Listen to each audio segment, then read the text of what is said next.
Hello students, BEd का एक बहुत ही इम्पॉर्टेंट टॉपिक है मेज़रमेंट यानी मापन। बहुत इम्पॉर्टेंट है और बीएड में ये पूछा जाता है।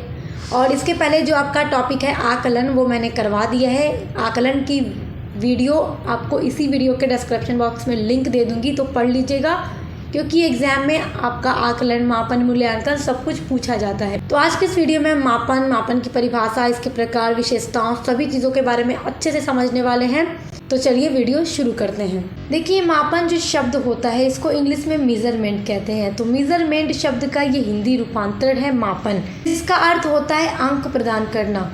जब किसी चीज़ को हम मापते हैं तो फिर उसे अंक प्रदान करते हैं, कोई ना कोई डिजिट देते हैं उसको। जैसे देखिए, किसी वस्तु या प्राणी के भार को या लंबाई या आयतन को निश्चित इकाई अंकों में मापने और प्रकट करने की क्रिया को हम क्या कहते हैं? मापन कहते हैं।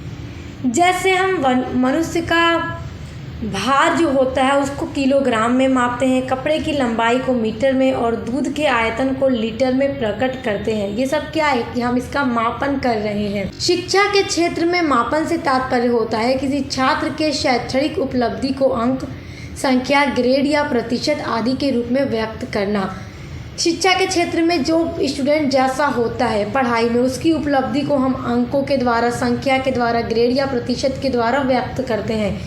एग्ज़ाम में इतना परसेंट आया, इतना अंक मुझे इस सब्जेक्ट में मिला, ये ग्रेड मुझे मिला, इस तरह से होता है ना। तो हम उनकी जो शैक्षणिक उपलब्धि होती है उनको अंक, संख्या, ग्रेड या प्रतिशत में व्यक्त करते हैं। देखिए, मापन वह प्रक्रिया होती है जिसके द्वारा किसी वस्तु, प्राणी अथवा क्रिया की किसी विशेषता को निश्चित मानदंडों में अथवा इकाइयों के आधार पर देखा या परखा जाता है और मापा जाता है, और उसे मानक शब्दों, चिन्हों अथवा निश्चित इकाई अंकों में प्रकट किया जाता है। ये है मापन की परिभाषाएं कि अलग अलग विद्वानों ने मापन की क्या क्या डेफिनेशन दी है। पहली डेफिनेशन है ब्रेक फील्ड तथा मोर डॉग के अनुसार।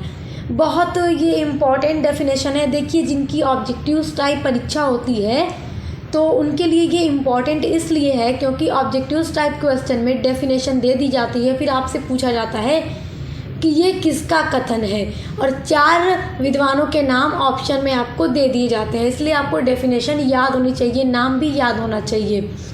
और जिनकी सब्जेक्टिव परीक्षा होती है तो उन्हें पूरा ये एक्सप्लेन करके ही लिखना होगा जब भी मापन के बारे में आपसे क्वेश्चन पूछेगा। तो ब्रेक फील्ड तथा मोर डॉग लिखते हैं कि मापन के द्वारा किसी तथ्य के विभिन्न आयामों को प्रतीक प्रदान करना ही मापन कहलाता है। क्योंकि जब हम मनुष्य के भार को नापते हैं किग्रा में यानी किलोग्राम में, कपड़े को मीटर में, दूध को लीटर में, इस तरह उसको कोई ना कोई प्रतीक, चिन्ह प्रदान हम करते हैं, उसे हम मापन कहते हैं। दूसरी डेफिनेशन है हेल्मस्टेडर के अनुसार। ये लिखते हैं कि मापन को एक प्रक्रिया के रूप में किया जाता है जिसमें किसी व्यक्ति या पदार्थ में निहित विशेषताओं का आंकिक वर्णन होता है। अब देखिए, ये बड़ा इम्पोर्टेंट पॉइंट है कि मापन के प्रकार, गुणात्मक एवं मात्रात्मक मापन। देखिए, मापन 2 तरह का होता है। एक होता है गुणात्मक मापन और दूसरा होता है मात्रात्मक मापन। गुणात्मक को क्वालिटेटिव मेज़रमेंट कहा जाता है और मात्रात्मक को क्वांटिटेटिव मेज़रमेंट कहा जाता है। यानी जब हम किसी की मात्रा को मापते हैं तो वो क्या हो गया? क्वांटिटी है। गुणों को मापेंगे तो क्वालिटी है। तो उन दोनों को अलग अलग मापन दोनों का भी किया जाता है। देखिए, पहला है गुणात्मक मापन। जब किसी वस्तु, प्राणी अथवा क्रिया की विशेषताओं को गुणों के रूप में देखने समझने को गुणात्मक मापन कहते हैं। जैसे कि किसी छात्र को अगर हम कहें कि ये बहुत बुद्धिमान है, या फिर देखिए मनुष्यों का रंग देखें कि ये इस कलर का है, रूप देखें, लिंग देखें, धर्म, जाति, ये किसी की विशेषता बताती है, तो वो क्या हो गया? गुणात्मक मापन। ऐसा मापन जिससे किसी वस्तु, प्राणी या क्रिया, मनुष्य की विशेषताओं को हम देखते हैं। अगर हमें कहना रहे कि वह छात्र बहुत अधिक बुद्धिमान है तो ये भी उसका गुण है। अगर हम कहें कम बुद्धिमान है तो हम उसकी गुणों को देख रहे हैं। दूसरा हो जाएगा मात्रात्मक मापन, यानी मात्रा में मापना। किसी वस्तु, प्राणी अथवा क्रिया की विशेषताओं को मात्रा के रूप में मापना मात्रात्मक मापन कहलाता है। जैसे किसी छात्र कि के भार को अगर हम मापें कि 50 किलो का है, 80 किलो का है, 40 किलो का है, तो वो हम मात्रा में यहाँ पे अंक आ रहे हैं। आयु को मापें कि ये 15 साल का है, ये 20 साल का, 18 साल का, इस तरह से ये मात्रात्मक मापन होगा।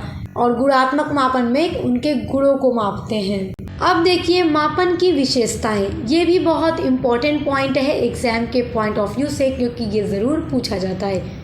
मापन की निम्नलिखित विशेषताएं हैं, जिसमें पहला है मानव तथा गैर मानव, यानी जो मानव नहीं है। मानव तथा गैर मानव प्राणियों के विभिन्न पक्षों की मात्रा तय करने के लिए मापन विभिन्न संख्या सूचक शब्द ही प्रदान करता है। जब भी किसी चीज़ को हम मापेंगे तो कोई ना कोई सूचक, कोई ना कोई प्रतीक आएगा मापने में, तो ये भी एक विशेषता है। दूसरी विशेषता यह है कि यह वस्तुओं, लक्षणों, गुणों, विशेषताओं और व्यवहारों का संख्यावाचक विवरण होता है। इसकी तीसरी विशेषता है मापन किसी व्यक्ति को शिक्षा तथा अन्य क्षेत्रों में योग्यताओं के मूल्यांकन का साधन होता है। चौथी विशेषता है मापन तथा मूल्यांकन का स्वरूप संबंधित विद्यार्थियों के विभिन्न गुणों तथा लक्षणों के लिए अलग अलग होता है। जो स्टूडेंट या फिर जो भी विद्यार्थी पढ़ने में जैसा होगा, जो उसका गुण होंगे, उसके लक्षण होंगे, उनके लिए मापन और मूल्यांकन का जो स्वरूप होगा वो अलग अलग होगा। पढ़ने वालों का थोड़ा अच्छा होगा, जो थोड़ा कम पढ़ते हैं उनका थोड़ा कम होगा, तो अलग अलग होगा उनके लिए। तो ये मापन की विशेषताएं हैं। आई होप आप इनको समझ गए होंगे। अगली वीडियो में हम मूल्यांकन के बारे में सब कुछ डिटेल में समझेंगे।